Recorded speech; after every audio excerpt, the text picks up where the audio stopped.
A very good morning dear students. Today we will continue chapter 6 0R. Okay, so now you all will open your English literature book, page number 55, para 15. So students, we had completed our chapter para 14. हमने क्या किया था?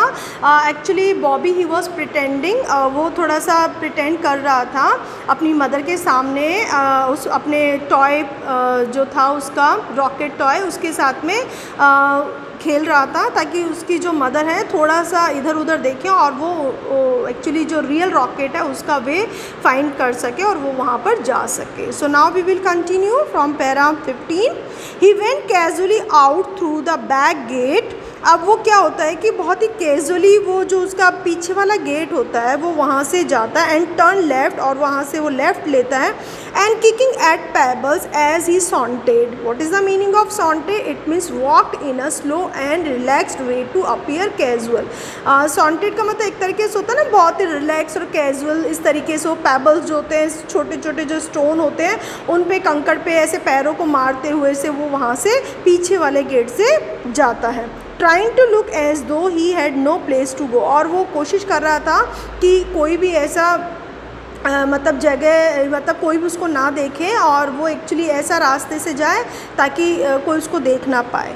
Had to be careful. और उसको ऐसा लग रहा था कि उसको बहुत ही केयरफुल होना पड़ेगा, मतलब कोई उसको देखे ना इस तरीके से वो वहाँ से चला जाए.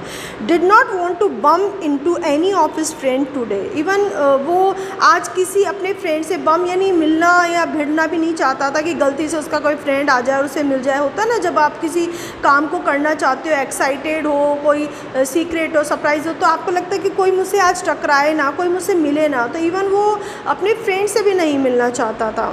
The way in through the sewer was at a place behind laboratory B.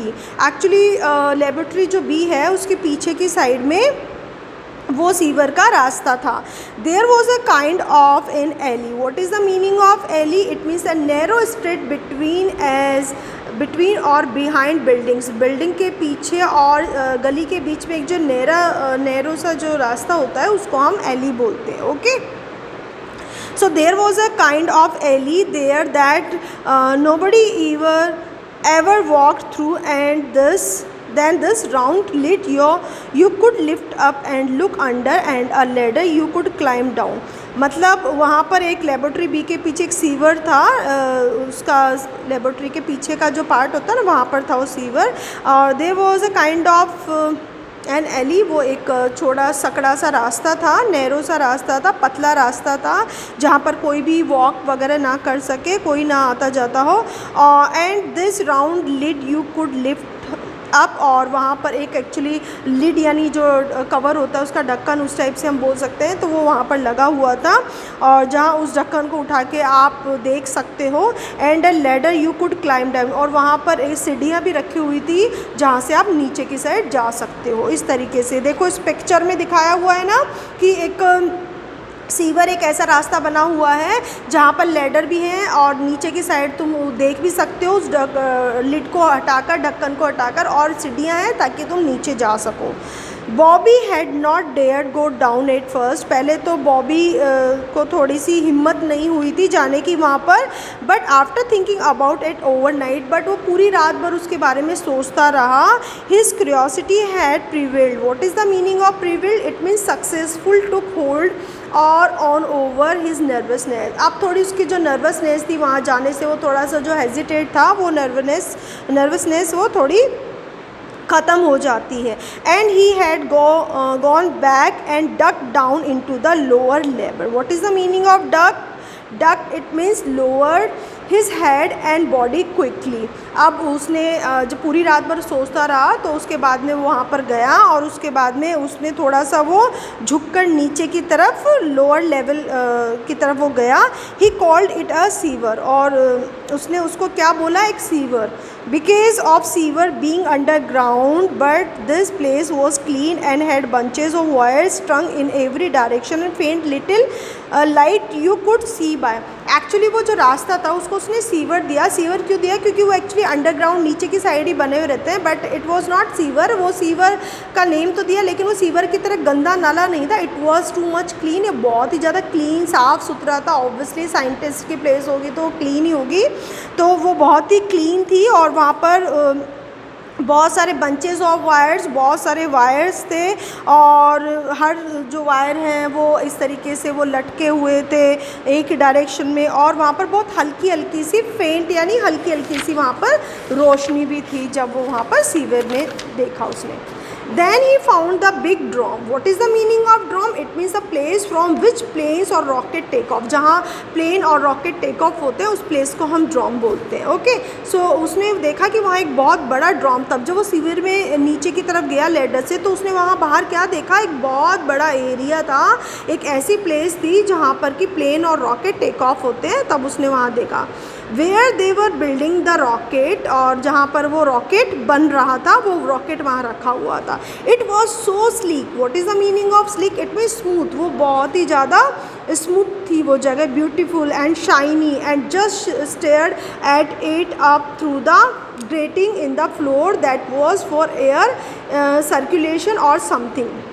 What is the meaning of slick? It means smooth, and grating, it means a material frame with bars across is used to cover a hole or a window. मतलब किसी window या whole को cover करने के लिए like जाली हम कह सकते हैं, तो इस तरीके की वो जाली वहाँ पर लगी हुई थी वेंटिलेशन, रोशनी आने के लिए। तो इस तरीके से जब उसने उस प्लेस को देखा तो बहुत ही स्मूथ और बहुत ही ब्यूटीफुल, बहुत ही चमकती हुई जगह उसने वहाँ पर उस फ्लोर पर देखी।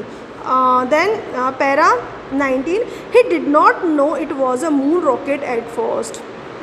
Actually he did not know it was a moon rocket at first. पहले तो उसको ये समझ में नहीं आया कि ये मून रॉकेट ही है, उसने पहले कभी देखा नहीं था। Not until he had gone back several times to pick up at it. Actually उसने बहुत पहले इस रॉकेट को काफ़ी बार मतलब ऊपर से झांक के मतलब several times यानी काफ़ी बार उसने देखा था। And then one day two scientist came walking along. काफ़ी दिनों तक तो वो उसको देखता रहा था, और एक दिन उसने क्या देखा था? दो साइंटिस्ट वहाँ पर आए थे। And then what happen? Close to where he stood hidden from view. Actually वो वहाँ पर छुप के उन दोनों साइंटिस्ट की बातों को सुन रहा था। कौन? बॉबी। वो ऐसा बता रहा है। One of them was father. उनमें से एक तो कौन थे? उसके फादर थे, और एक दूसरे साइंटिस्ट थे।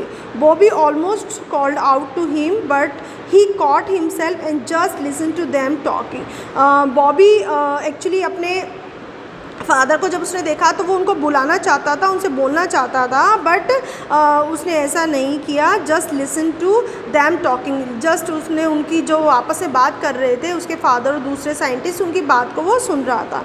ही learn the rocket was going to the moon, और तभी उसको ये पता लगा, उसने सुना कि जो रॉकेट है वो मून पर जा रहा है। एंड इट वॉज फ़नी, और ये उसके लिए बहुत ज़्यादा फ़नी था। तो वो अपने बारे में बता रहा है कि उसने किस तरीके से उसको पता लगा था। Because even there they spoke in low voices and did not give too much away. Even वहाँ पर जब उसने ये बातें सुनी, एक्चुअली वो दोनों साइंटिस्ट जो थे, एक फादर और दूसरा साइंटिस्ट, वो बहुत धीरे धीरे बातें कर रहे थे, लेकिन उसको वो बातें सुनाई दे गई थी। किसको? बॉबी को। Para 22, he had known now for 3 days that 4 o'clock the roof would open and the drum would be turned into a blast pit and the rocket would shoot out through space to the moon. What is the meaning of blast pit? It means a large hole in the ground where an explosion take place. Actually उसने जब ये देखा 3 दिन पहले, तो उसको क्या पता लगा कि 4 बजे सुबह जो ये रूफ़ है ये ओपन हो जाएगी इस ड्रम की, जो भी ड्रम जहाँ बना हुआ था इसकी जो रूफ़ है वो ओपन हो जाएगी। Then what would be then जो वहाँ पर है एक ब्लास्ट होगा, एक्सप्लोज़न होगा। जब किसी चीज़ का ब्लास्ट होता है तो वहाँ पर एक एक्सप्लोज़न होगा। And the rocket would shoot and through space to the moon, और वो जो रॉकेट है वो स्पेस में मून के मतलब वहाँ मून में जाएगा। ठीक है, that was all he did know for sure. और फिर अपने आप को उसने इस तरीके से श्योर किया। Neither of the man had said who was going on the first trip to the moon but Bobby knew father would go. Actually वो ये अपने आप को श्योर कर रहा था कि एक्चुअली इन दोनों में से वहाँ पर मून पे जाएगा कौन, फर्स्ट ट्रिप किसकी होगी। लेकिन बॉबी ये जानता था कि उसके फादर ही वहाँ पर जाएंगे। क्यों जाएंगे, उसके पीछे रीज़न क्या था, ही वुड हैव टू, उनको ही वहाँ पर जाना है। After all father was the second biggest scientist at Buffalo Flats. वो जो बफेलो फ्लैट्स था, जो साइंटिस्ट की जगह थी, वहाँ पर जो सेकेंड साइंटिस्ट थे उसके फादर ही थे, और उसको लगा उसको पूरा यकीन ही था कि उसके फादर ही वहाँ पर जाएंगे। क्यों जाएंगे, क्योंकि second only to professor Slimmer herself. वहाँ पर जो दूसरे प्रोफेसर थे वो स्लीमर थे, who was very old and would not make the trip, और वो बहुत ओल्ड थे और वो ट्रिप भी नहीं कर सकते थे उस रॉकेट पे। दैट लेफ्ट फादर, अब कौन बचा था, उसके फादर ही बचे थे, तो फादर ही जाएंगे वहाँ पर। There probably was not anybody else smart enough to go on this mission. What is the meaning of the mission? It means an important job that usually involves traveling somewhere. Actually उसको ये पता था his father is young and other scientist he is old, he cannot trip. That's why decided कि हाँ भाई उसके father ही वहाँ पर जाएंगे, और उसके जो फादर हैं एक्चुअली वो ही इतने कैपेबल हैं, वो इतने मतलब स्मार्ट हैं कि वो ही वहाँ पर उस मिशन पर जाएंगे। Then para 24, the idea of going himself had been born the previous day when he found a large grating in the floor near the rocket and realised that if he was very careful he could climb out of the sewer and duck into the rocket when nobody was looking. अब जो idea था वो उसको अपने आप आया previous day, एक दिन पहले ही उसके माइंड में ये आइडिया आया था कि वो when he found a larger grating in the floor, जब उसको वो जो जाली दिखी थी नीचे जाने वाली, तब उसने डिसाइड किया था कि वो भी वहाँ पर उस मून पर जाएगा। इस तरीके से एक रात पहले ही उसके माइंड में ये आइडिया आया था, और उसने floor near the rocket and realise that if he was very careful he could climb out. Actually उसने ये देखा कि यदि मैं बहुत ज़्यादा थोड़ा सा केयरफुली तरीके से इस रॉकेट में मतलब वो एक्चुअली उस रॉकेट पे बैठकर मून पर जाना चाहता था, तो उसने ये सोचा एक दिन पहले ही कि बहुत ही केयरफुल रह के मैं यहाँ छुप के वहाँ पर जा सकता हूँ। क्यों, क्योंकि वहाँ पर स्पेस थी उस जगह, ठीक है। If he was very carefully climb out the sewer and duck into the rocket when nobody was looking. उसने देखा कि जब कोई मुझे नहीं देख रहा होगा तो मैं छुप जाऊँगा इस रॉकेट में, और इस तरीके से मैं अपने फादर के साथ चला जाऊँगा। Once inside he was quite sure he would find a place to hide until blast off. जब ये ब्लास्ट होगा तो उस वक्त उससे पहले ही मैं उस रॉकेट में जो जगह है उसमें वो छुप जाऊँगा और अपने फादर के साथ में मैं वहाँ पर चला जाऊँगा। तो इस तरीके से उसके माइंड में ये वो सोच रहा था। At first thinking about it he had been scared, but after he realized he proud his parents would be, he made up his mind.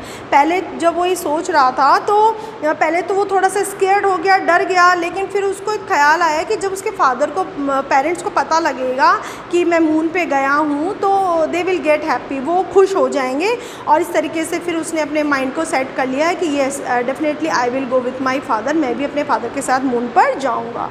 26 para, taking a deep breath he open the grating and got off. तब उसने एक बहुत लंबी सांस ली और उसने जो grating वो जो जाली थी नीचे जाने वाली सीवर में वो ओपन करी, and it was only 4 steps to the open port of the rocket. What is the meaning of port? It means the left side of the rocket of space craft when facing the front. मतलब जो space craft की जो side में space थी वो वहाँ पर 4 कदम वो आगे बढ़ा। There was a little ramp, वहाँ पर एक छोटा सा स्लोप था जाने का। They had used to roll things in, और वो वहाँ पर किस चीज़ों को रोल करने के लिए उसको यूज़ करते थे। And Bobby feet touched it slightly as he jumped into the ship, और वहाँ पर उसने थोड़ा सा खड़ा हुआ और जंप करके वो उस शिप में जाके बैठ गया। He found himself in some kind of a store room, और उसने अपने आप को देखा कि वो एक स्टोर रूम में पहुंच गया है। It would be a good place to hide all right, और उसको लगा कि ये एक अच्छी जगह है जहाँ पर मैं छुप सकता हूँ। It was full of aluminium barrels all the same size, और उसने क्या देखा, जो वहाँ पर कंटेनर होते हैं एल्युमिनियम के वो वहाँ रखे हुए थे, तो उसको लगा कि ये बिल्कुल सही जगह है, यहाँ मैं छुप के जा सकता हूँ। एक्चुअली वो जब अपने फादर के साथ में वहाँ जाना चाहता था तो वो एक ऐसी प्लेस ढूंढ रहा था जहाँ पर वो छुप के जा सके। तो वो थोड़ा सा जब वहाँ जंप किया तो उसने रैम देखा, वहाँ पर एक शिप के अंदर जब वो बैठ गया तो उसने देखा कि एक स्टोर रूम में वो पहुँच गया है। वहाँ पर कुछ बैरल्स थे एल्युमिनियम के कंपोनेंट्स जो रखे हुए थे। उसको लगा कि मैं यहाँ पर छुप के बैठ सकता हूँ और जब फादर जाएंगे तो मैं भी उनके साथ में चला जाऊँगा। Okay, so now students we will continue this chapter in next class. So that's all for today and have a nice day.